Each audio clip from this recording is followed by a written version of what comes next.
Hi, today we are going to be looking at animals in urban environments, and I am going to be telling you about some research on how they are affected by these environments.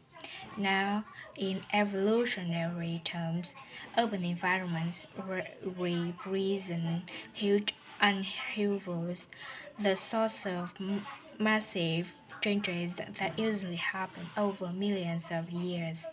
And we used to think that only a few species could adapt to this new environment. One species which is well known as being highly adaptable is the ground.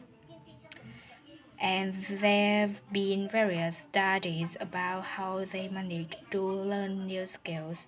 Another successful species is the pigeon because they are able to perch on ledges on the halls of city buildings, just like the ones perched on cliffs by the sea.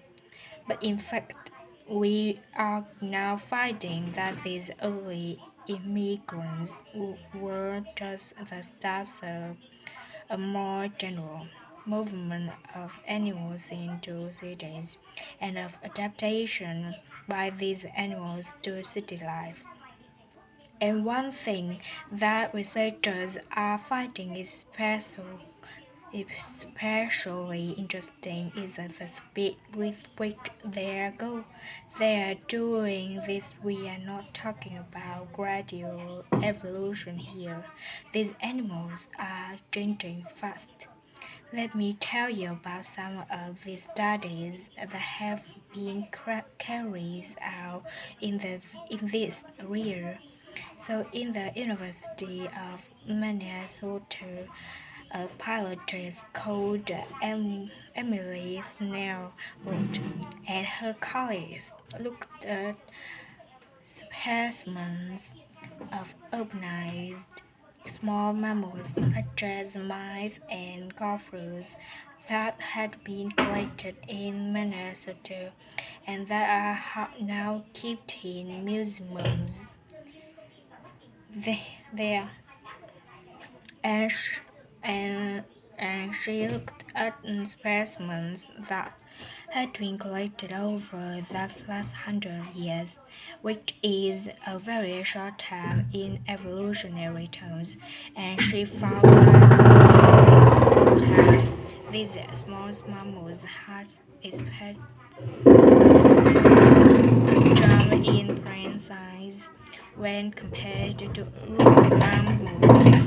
Now we can't be sure this means they're intelligent, but since the size of other parts of the body didn't change, it suggests that something cognitive was going on, and Snell thinks that this change might reflect the cognitive demands of adjusting to city life in different places to find food, for example, and coping instead of dangers. In Germany, at the Max Planck Institute,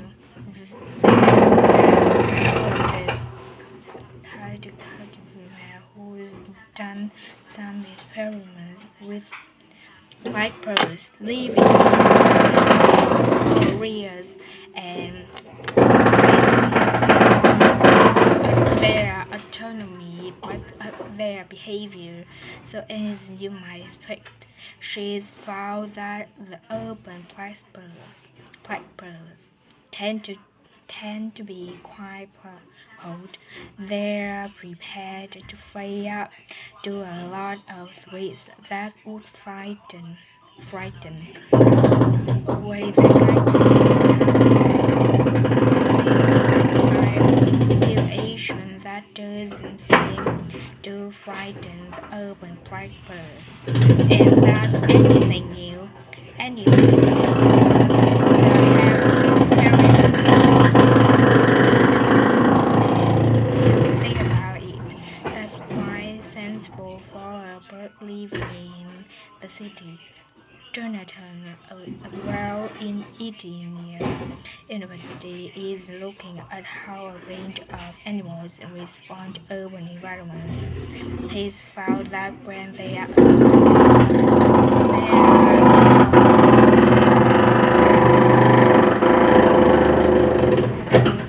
such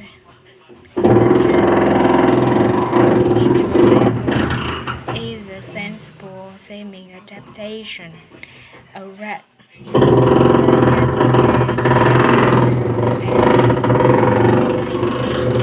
past won't be very successful. There's just one more study I'd like to mention, which is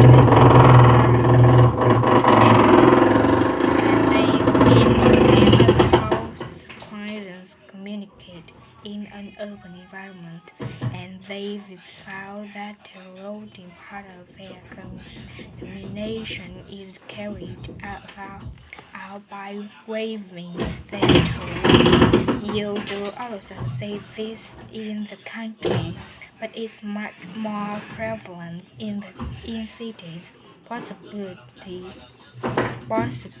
because it's effective in a noisy environment. So, what are the long-term implications of this? One possibility is that we may see completely new species developing in cities, but on the other hand, it's possible that not all of these adaptations will be permanent. Once the animals got accustomed to its new environment, it may no longer need the feature it's developed. So now we've had a look